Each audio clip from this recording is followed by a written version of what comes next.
오늘의 하나님의 말씀은 마태복음 6장 19절서도 24절인데 5절이기 때문에 다 같이 서서 처음부터 끝까지 같이 봉독을 했으면 좋겠습니다.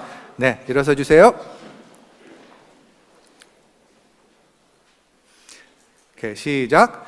너희를 위하여 보물을 땅에 쌓아두지 말라. 거기는 좀과 동록이 해하며 도둑이 구멍을 뚫고 도둑질하느니라. 오직 너희를 위하여 보물을 하늘에 쌓아두라. 거기는 좀이나 동록이 해하지 못하며 도둑이 구멍을 뚫지도 못하고 도둑질도 못하느니라. 내 보물 있는 그곳에는 내 마음도 있느니라. 눈은 몸의 등불이니 그러므로 내 눈이 성하면 온 몸이 밝을 것이요 눈이 나쁘면 온 몸이 어두울 것이니 그러므로 내게 있는 빛이 어두우면 그 어둠이 얼마나 더하겠느냐. 한 사람이 두 주인을 섬기지 못할 것이니 혹 이를 미워하고 저를 사랑하거나 혹 이를 중히 여기고 저를 경히 여김이라. 너희가 하나님과 재물을 겸하여 섬기지 못하느니라. 아멘. 기도하겠습니다.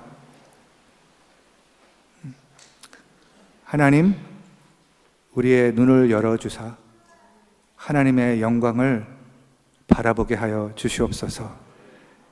예수님의 말씀을 우리가 진심으로 받아들이는 마음을 주님께서 부어주시기를 간절히 소원합니다. 이 곳을, 이 예배당을 성령으로 가득히 채워주시사 우리의 생각과 우리의 마음이 오직 주님께만 주관받을 수 있도록 축복해 주시옵소서. 예수님의 이름으로 기도했습니다. 아멘.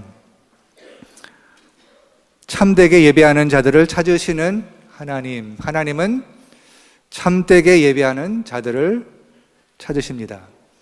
그 시리즈를 갖고 지금 예배에 대해서 우리가 계속해서 묵상을 하고 있습니다. 지난주에는 자손대대로 이어지는 예배, 세대가 세대하고 연결되는 예배, 제자 삼는 제자, 하나님을 마음을 다하고 뜻을 다하고 힘을 다하여 사랑하는 것이 참된 예배라고, 부분적으로 하나님께 마음을 드리는 것이나 온 마음을 하나님께 드리는 것이 참된 예배라고, 그것을 차세대에게 우리가 가르쳐 줘야 되고, 그것을 우리가 잊어버렸을 때 그 다음 세대를 잃게 되고 우리 마음도 교만하게 된다는 것을 히스기야 생애를 통해서 우리가 묵상을 해봤습니다.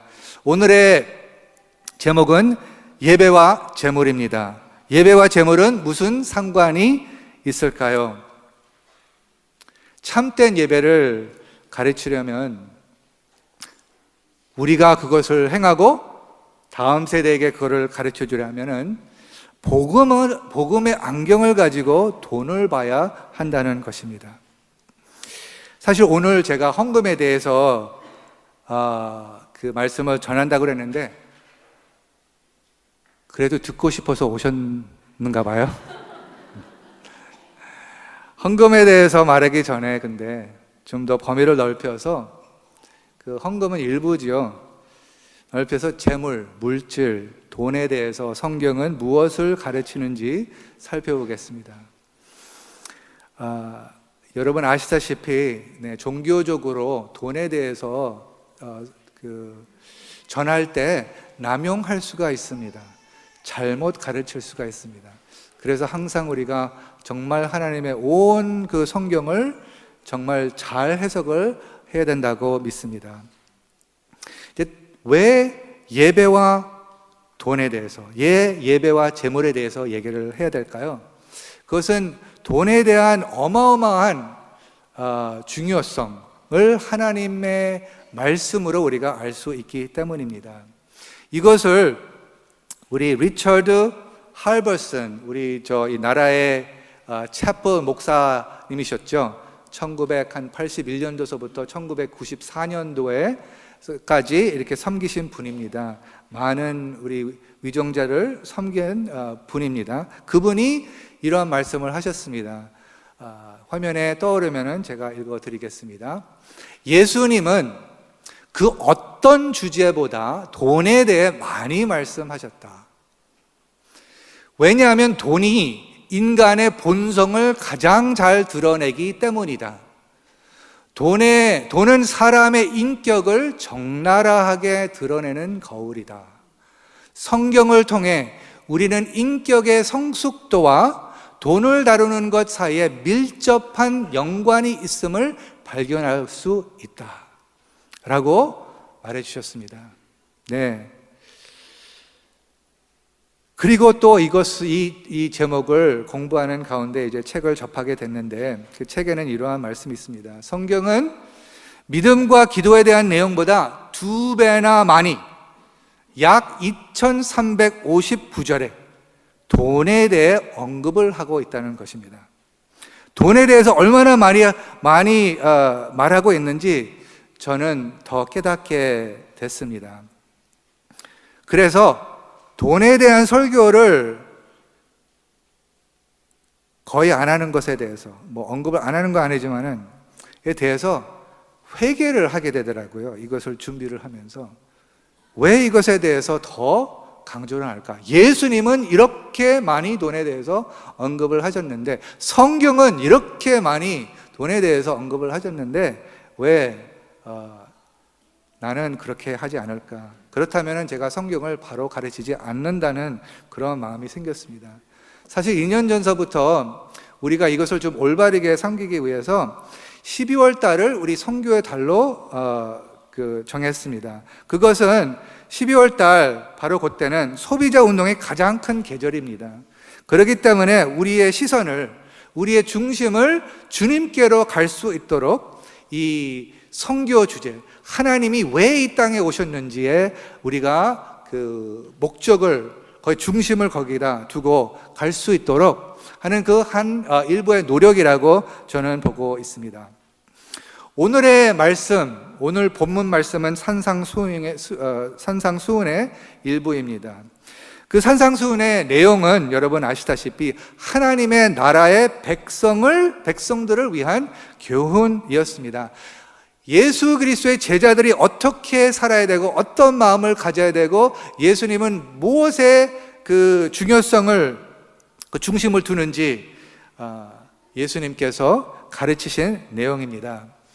마음에 대해서 많이 가르쳐 주셨죠.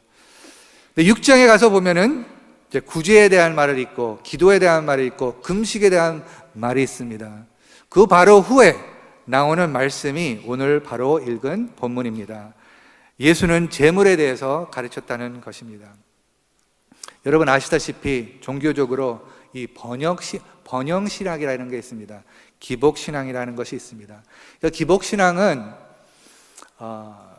이 하나님의 선하심과 좋으심을 잘못 해석한다는, 이 세상에서 어떻게 하나님의 선하심을 누리는 것에 대해서 이제 잘못 해석을 한다는 것입니다. 그래서 이렇게 설교를 할 수가 있어요. 헌금을 많이 내라. 그러면 너희들은 더 큰 물질적인 축복을 받을 것이다. 그러한 내용은 성경적이지 않다는 것입니다. 그래서 우리가 성경적인 관점을 붙잡고 나가야 됩니다. 그렇지 않으면 어떻게 될까요? 이것을 어떻게 나누면 될까? 그래서 이제 제가 이 제목을 좀 공부하는 가운데 돈과 영성이라는 책을 접하게 됐습니다. 영어로는 Redeeming Money, 폴 트립이 지은 책입니다. 거기에 이 돈에 대해서 어떠한 관점을 가져야 되는지 많이 가르치는데요.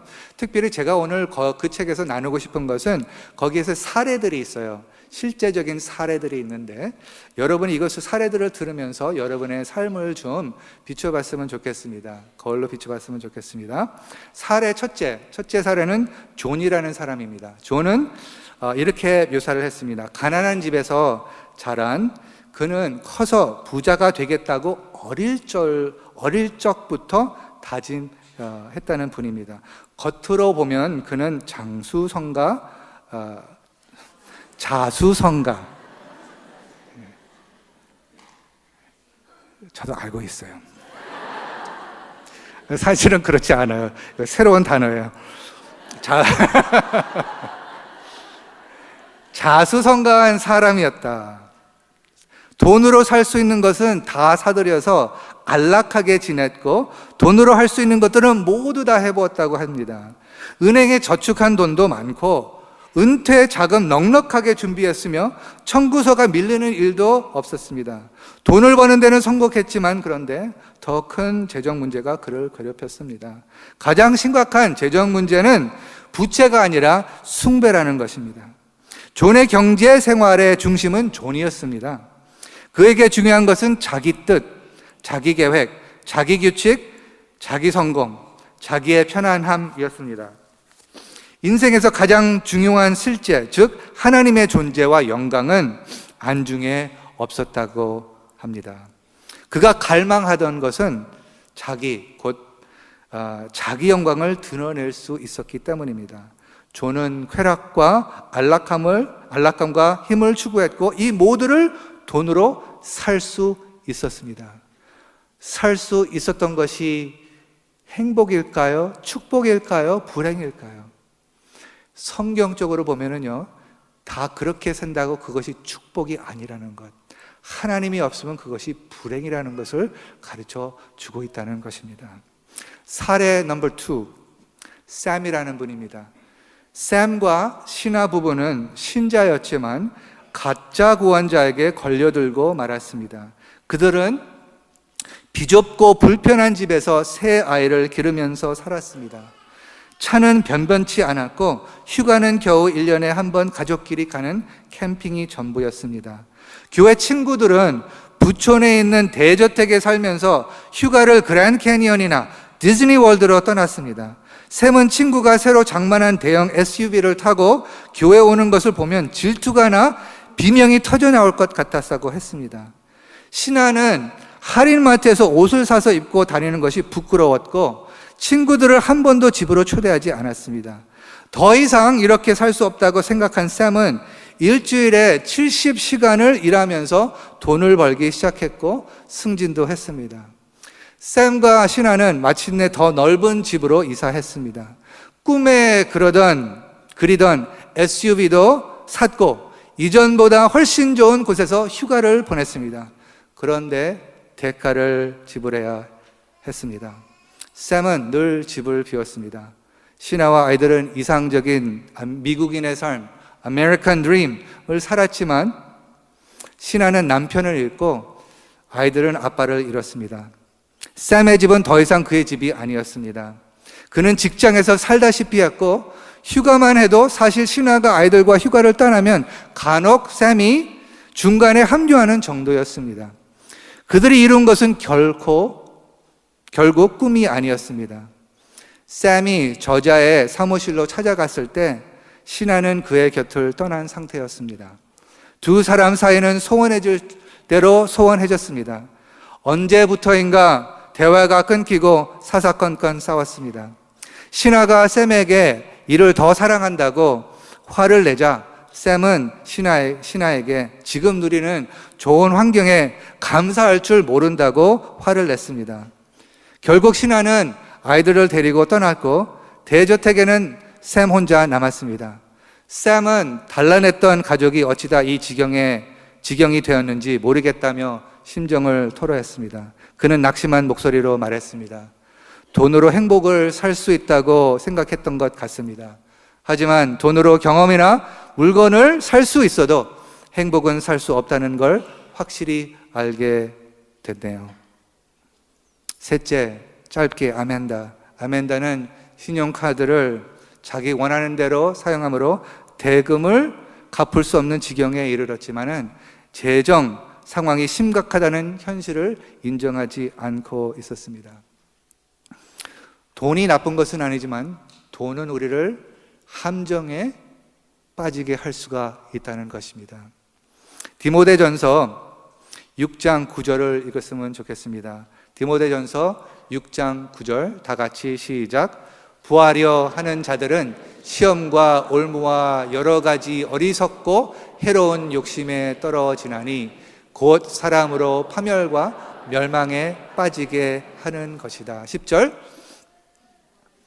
돈을 사랑함이 일만 악의 뿌리가 되나니 이것을 탐내는 자들은 미혹을 받아 믿음에서 떠나 많은 근심으로써 자기를 찔렀도다. 네, 어디에서 떠난다고요?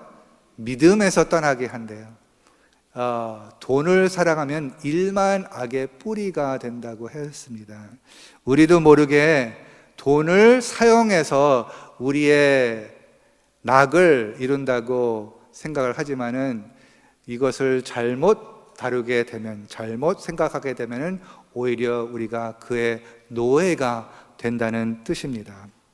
그래서 오늘 산상수훈, 왜 예수님께서 제자들을 위해서 이 산상수훈에 이 재물에 대한 것을 많이 설명을 하셨을까요?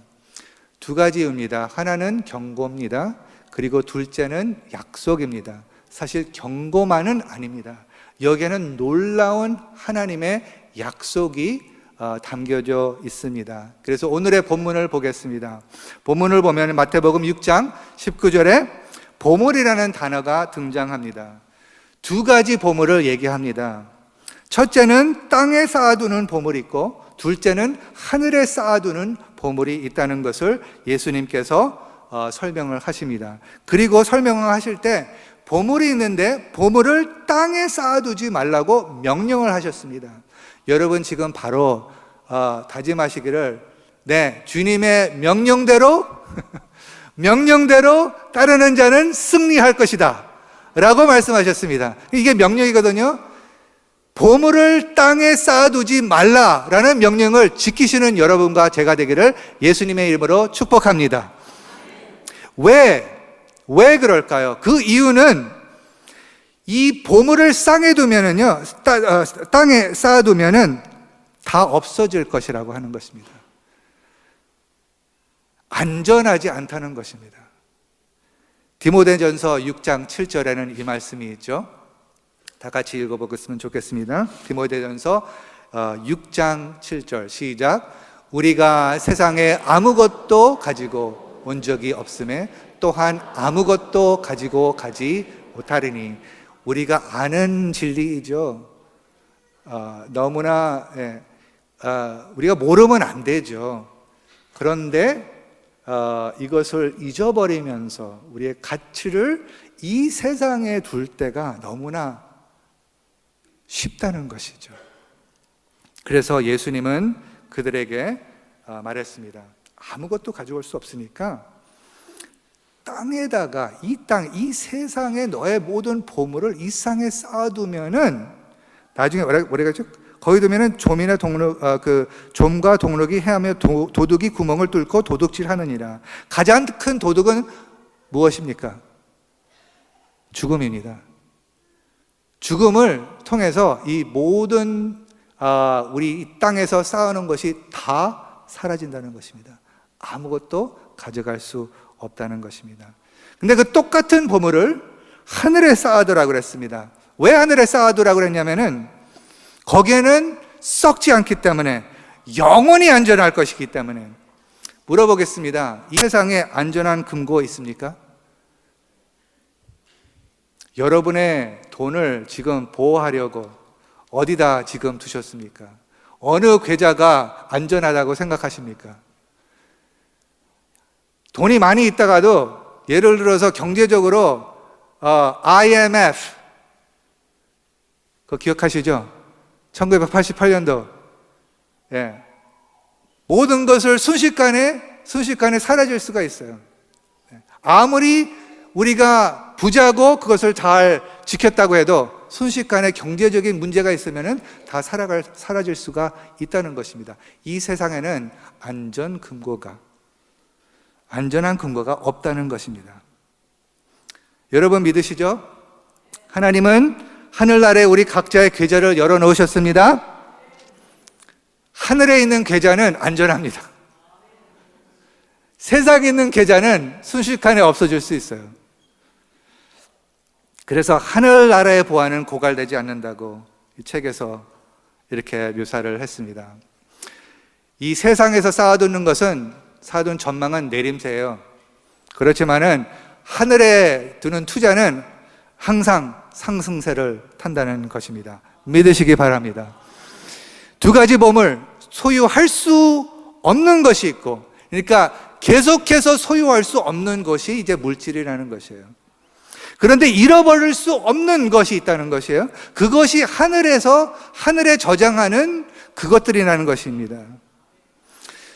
그래서 제가 처음 이제 예수님을 따를 때 정말 하나님이 나의 왕이 될 것인가, 아니면 하나님은 경배하되 내가 나의 인생에 무엇을 할 것을 내가 정할 것인가 하고 큰 씨름이 있었습니다. 큰 씨름이 있으면서 이제 저한테 다가오는 갈등은 많았습니다. 그랬을 때 그 한 선교사, 제가 아마 흔히 언급했던 이 선교사의 그 바이오그래피를 읽게 됐는데, 그 바이오그래피를 누구에 대해서냐면 그 짐 엘리엇이라는 그 선교사가 있었습니다. 젊었을 때부터, 어렸을 때부터, 사춘기 때부터 그 일기를 자기가 하나님하고 그 대화한 그 내용을 쓴 것입니다. 너무나 그 도전을 많이 받았습니다. 근데 여러분 아시다시피 이 선교사는 28살 때 순교를 했습니다. 은사가 굉장히 많고 정말 오래 살았다면은 정말 하나님의 나라를 위해서 많은 일을 했을 것이라고 하는 그러한 인물이었다는 것입니다. 그런데 28살 때 자기가 선교지로 갔는데 자기뿐만이 아니라 자기와 같이 간 5 청년들이 거기에 인디안 사람들의 화살을 맞고 거기에서 죽었습니다. 아내와 애들을 두고 하늘로 갔습니다. 그것이 어떻게 보면은 불행이라고 우리는 볼 수가 있습니다. 어떻게 하나님 이 인생을 사용하지 않으셨습니까? 근데 하나님께서 보시는 관점하고 우리의 보는 관점은 굉장히 다른 것 같습니다. 근데 이분이 그것을 알고 지금 이 마태복음 6장 19절 24절에 있는 그 내용을 깊이 묵상하고 거기에 있는 확신을 이렇게 표현을 했습니다. 화면에 떠오르면 같이 읽었으면 좋겠습니다. 시작. 잃어버릴 수 없는 것을 얻기 위해 소유할 수 없는 것을 버리는 것은 결코 어리석지 않다. He is no fool. 어리석지 않다는 것. Who gives what he cannot keep to gain what he cannot lose. 여러분은 what do you work for? 무엇을 위해서 일을 하십니까? 잃을 수 있는 것을 위해서 사십니까? 아니면 영원히 잃어버릴 수 없는 것을 위해서 살고 계십니까? 우리가 복음을 믿는다고 했어요. 우리가 지금 계속해서 예수님 믿는, 예수 한 분 믿습니다. 계속해서 고백합니다. 예수님을 믿는다는 것은 영원한 삶을 믿는다는 뜻이에요. 우리가 사도신경을 우리가 고백을 했을 때, 네, 성령을 믿사하며 거룩한 공예와 죄를 사하여 주시는 것과 몸이 다시 사시는 것과 뭐를 믿는다고요? 영원히 사는 것을 믿는 것이에요. 영원히 사는 것을 믿는, 그것을 위해서 하나님께서 우리를 창조하셨다는 것입니다. 그래서 이 짐 엘리엇은 나중에 받을 상급을 이 세상에서 받을 상급보다 훨씬 더 귀히 여겼다는 뜻입니다. 여러분은 그렇게 살고 계십니까? 저한테도 똑같은 질문. 나도 그렇게 삽니까? 돈이 나쁘다고 하지는 않았습니다. 어디에다 쓰나가 이게 나쁜 곳으로 갈 수 있고 아니면 선한 목적으로 갈 수가 있다는 것입니다. 왜냐하면 우리가 알지만은 두 나라가 있습니다. 사람에게는 자기의 나라가 있고 하나님의 나라가 있다는 것입니다. 자기가 통치자가 될 수 있고 아니면 하나님이 통치자가 될 수가 있다는 것입니다. 주기도문으로서 하늘에 계신 우리 아버지 이름이 거룩히 여김을 받으시며 나라의 마옵시면 하나님 나를 통치하세요. 내가 가지고 있는 모든 것은 하나님의 소유입니다. 그래서 하나님의 나라를 임하여 주십사는 것은 나의 소유가 그 나라를 위해서, 나의 소유가 그 이름을 위해서 바쳐져야 된다는 것이에요. 여기에 보물이라는 단어, 의미는 무엇입니까? 물론 여기에 사람의 시간도 거기에 포함되어 있고 사람의 은사와 재능도 거기에 포함되어 있지만은 여기에 원뜻은 돈입니다. 재물입니다. 재물이에요. 주, 핵심적인 의미는 왜? 그렇기 때문에 보물이라고 예수님께서 하신 거예요. 그러면 그 보물을 하늘에 쌓아라 라는 것은 하나님의 이름을 위하여, 하나님의 영광을 위하여, 하나님의 나라가 확장되는 것에 위하여, 하나님의 뜻을 위하여 바친다는 것입니다. 그러면 이것을 가르치시면서 이것을 상기시킵니다. 우리가 보물이 있는 곳에 우리의 마음이 있다고 하셨습니다. 그렇죠? 우리의 관심사가 어디 있다는 것은 무엇으로 우리가 알 수 있습니까?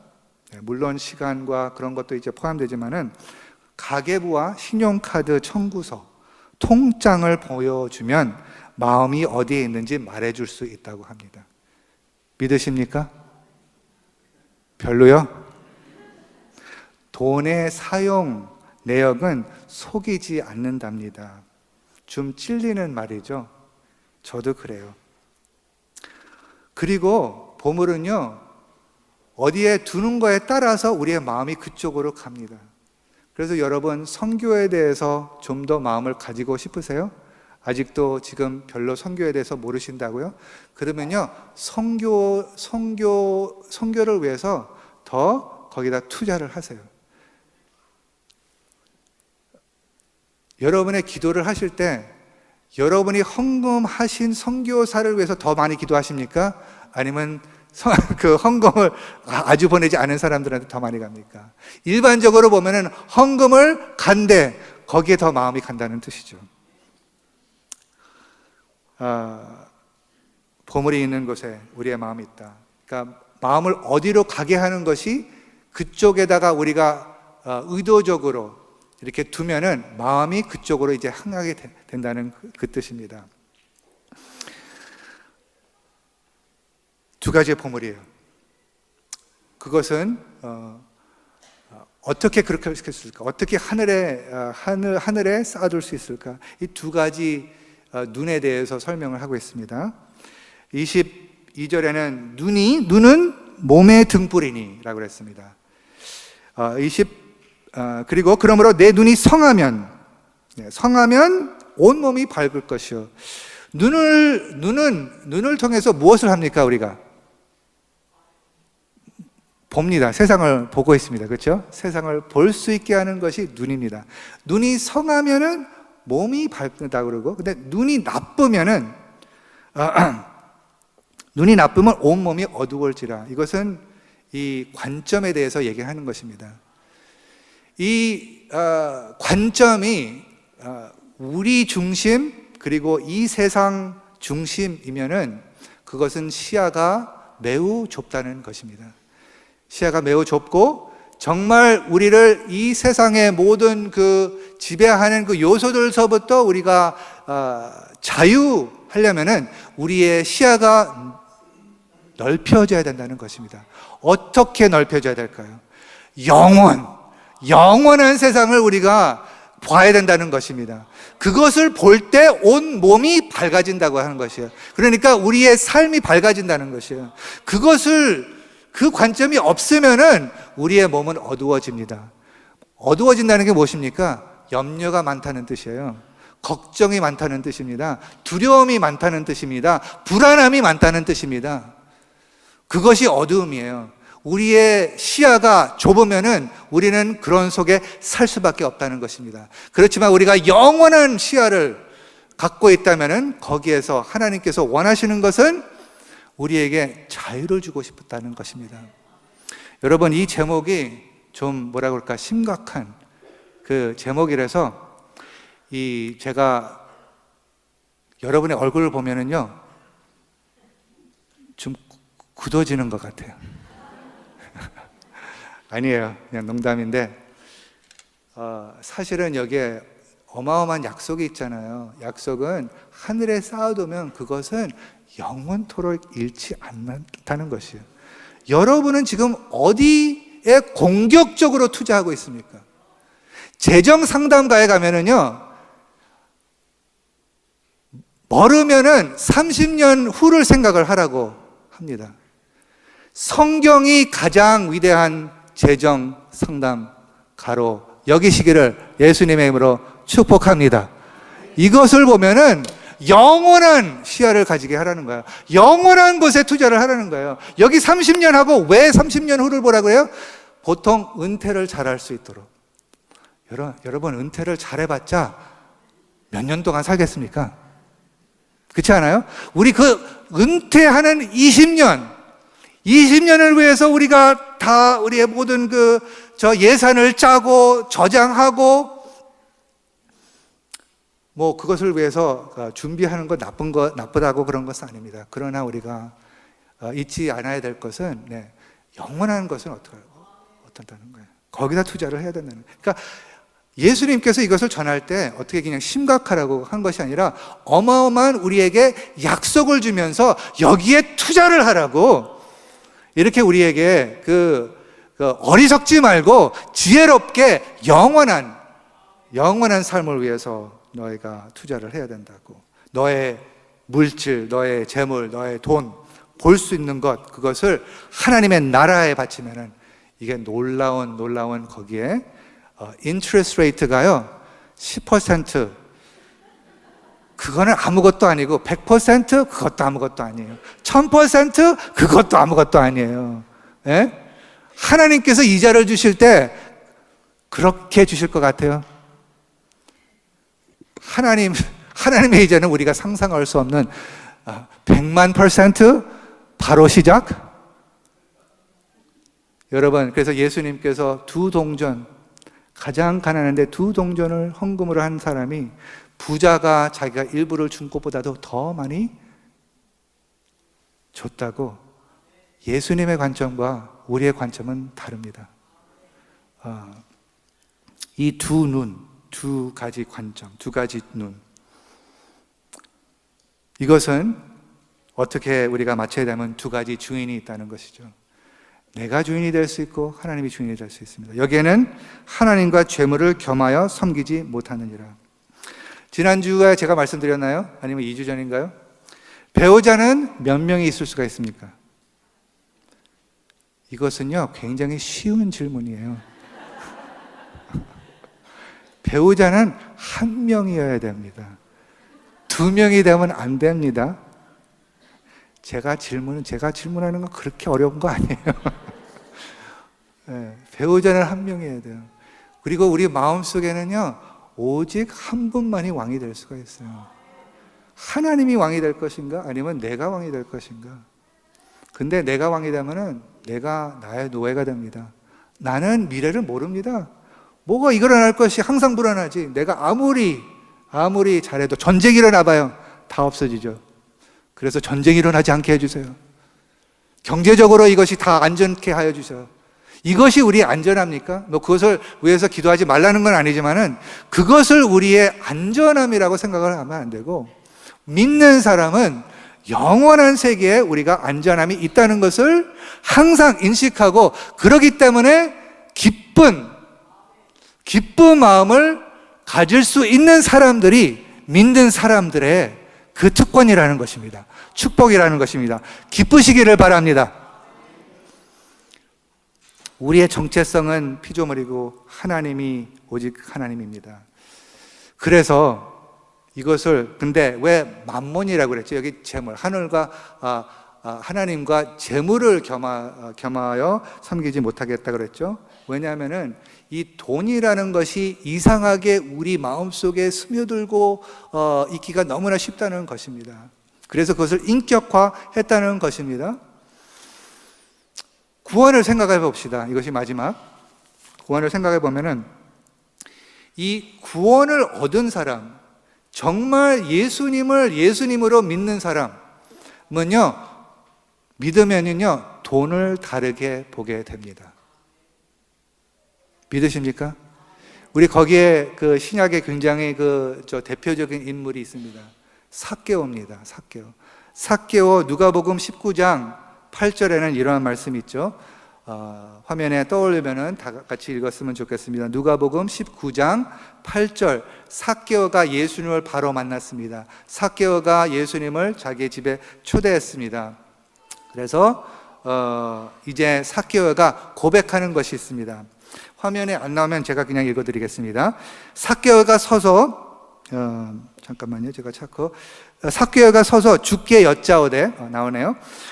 주여 보시옵소서 내 소유의 절반을 가난한 자들에게 주겠사오며 만일 누구의 것을 속여 빼앗은 일이 있으면 내 갑절이나 갚겠나이다 했습니다.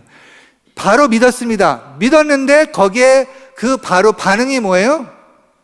반응이 그냥 예배 열심히 다니겠습니다가 아니고요, 자기의 돈을 다뤄받겠다는 거예요. 그 전에는 부를 추구했습니다. 사람들을 속이면서 자기가 세리로서 더 부자가 될 수 있도록 추구한 사람인데, 예수님을 만나니까 그 돈을 추구하던 것이 더 이상 그를 지배하지 않았다는 뜻입니다. 이 돈은 이제 하나님을 위해서 사용하겠다는 생각이 나타나는 것입니다. 그래서 절반을,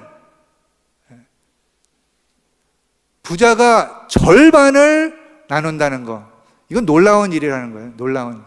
절반을 가난한 자들에게 주겠사오며, 그리고 만일 누구의 것을 속여 빼앗는 일이 있으면 내 갑절이나 갚겠나이다. 여러분, 빚이 있습니까? 갚으셔야 됩니다. 왜 이렇게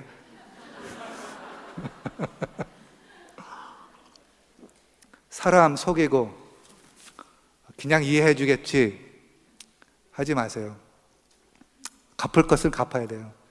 여기에 그냥 갚다 그랬어요? 갚았다 그랬어요? 어떻게 갚았다 그랬어요? 내 갚을. 와우. 내가 다른 사람의 돈을 빼앗아서 잘못 사용했다면은, 그러면 내 값을, 이 돈을 사랑한 사람이 이렇게 말을 할 수가 있을까요? 이것이 진짜 믿음으로 이렇게 보여진다는 말이에요. 그러니까 돈을 어떻게 사용하는 것에 따라서 우리가 정말 예수님을 믿는지 없는지 거기서 알 수가 있다는 것이죠. 그것이 이제 성경이 가르쳐 주는 것이에요. 다른 것도 많이 있는데 한 설교로는 다 할 수가 없고, 다음 주에 이제 헌금에 대해서 하겠는데요, 이것이 먼저 기초로서 우리가, 다시 말해서 헌금은 일부거든요. 근데 일부를 얘기하기 전에 우리의 모든 삶을 먼저 얘기해야 되죠. 우리의 모든 삶이 하나님의 소유니까 그 차원에서부터 이제 헌금을 봐야 되지, 그렇지 않으면요, 헌금을 내가 낸다고 생각을 하는 거예요. 나의 소유를 내가 낸다는 그러한 차원에서 이제 헌금을 생각하면은 이거는 완전히 비성경적이라는 것이에요. 내 것이 아니라는 것이에요. 모든 삶이 내 것이라는 것이에요. 내 미래와 현재와 직장과 집과 차와 이 모든 것이 하나님의 소유이기 때문에 그것을 기반으로 이제 하나님께 나가야 된다는 것이죠.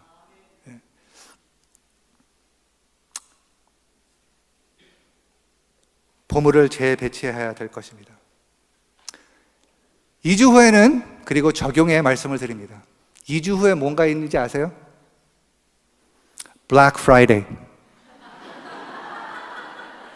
뭔지 아시네요? 왜 그렇게 많이 아실까요? Black Friday를 기다리는 분들이 있거든요. Black Friday에 내가 정말 원하는 거 싼 값으로 사는 것을 지금도 기다리고 있어요. 그 쇼핑몰이 열면은 거기에 먼저 달려가서 내가 먼저 그 물건을 살 수 있도록 더 싼 값으로. 근데 물어봐야 될 것이 있습니다. 정말 필요한 것이에요? 그것을 물어봐야 됩니다. 이거 하나님의 정말 하나님께서 복을 주십니다. 그런데 많은 경우에 이런 싼값으로 이렇게 세일 사잖아요. 필요 없는 것도 많이 사게 되는 것 같아요. 그렇죠? 우리 백은 몇 개 필요할까요?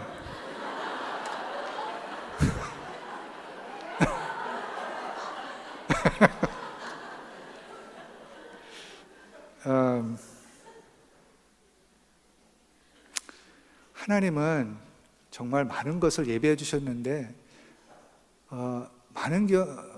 정말 하나님은 마음이 좀 아프신 것 같아요. 왜 이렇게 정말 영원히 가치 있는 것을 추구하지 않고 왜 이렇게 지금 이 땅에서 잠깐 한 시간 이 영원한 삶은 직선이라면은 여기의 삶은 점이라는 것이에요. 점. 왜 점을 위해서 왜 이렇게 우리가 고민하고 염려하고 걱정하고 두려워하고 수치스러워하고 여기에서 있는 것을 우리가 이렇게 추구하는 그 모습을 보고 예수님의 마음이 답답할 것 같아요. 나의 제자라고 사고서 나를 믿는다고 하면서 영원한 삶을 믿는다고 하면서 실제로 사용하는 것을 보면은 다른 것을 한다는 것.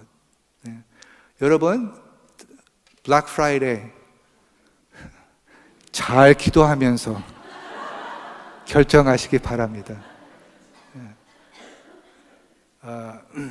그래서 이제 12월 달을 선교의 달, 우리가 내년을 생각하면서 얼마나 많이 거기에 하나님의 나라를 투자할까, 그런 마음으로 우리가 12월 달을 지내야 됩니다. 그렇다고 해서 여러분의 사랑하는 자들에게 뭐 좋은 선물을 줘서 그들을 사랑을 표시하는 거가 나쁘다는 건 아닙니다.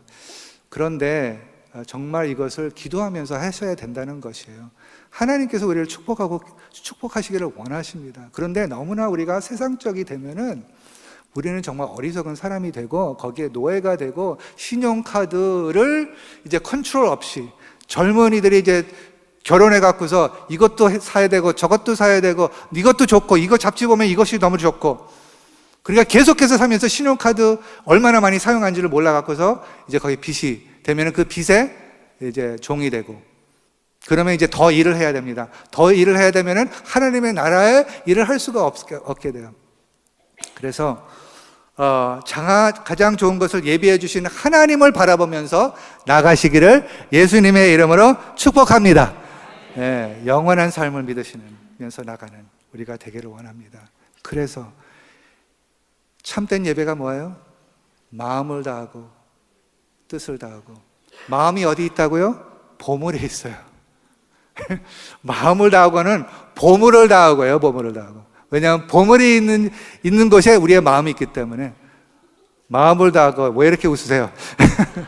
보물을 다하고 뜻을 다하고 힘을 다해요. 네, 우리 다, 저도 포함해서 이 레슨 배울 필요가 있습니다. 저도 포함해서요. 제가 이거 다 잘한다고 말하고 싶지 않습니다. 하나님이 더 아시기 때문에 저도 배워야 당합니다. 하나님의 나라를 위해서 그렇게 나가는 빌립보 공동체. 그래서 그 돈을 어떻게 사용하는 것을 다음 세대에게 가르쳐 줄 수 있게, 부지런히 가르쳐 준다는 건 무엇입니까? 그냥 지식으로 이 말씀을 가르친 것이 아닙니다. 실제적으로 우리가 시간과 돈을 어디에가 쓰는 거에 따라서 그것이 애들이 본다는 것이죠. 엄마 아빠는 무엇을 중요하게 여기고 있구나, 거기서 알 수 있다는 것입니다. 다 같이 기도하겠습니다. 네.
하나님, 이 시간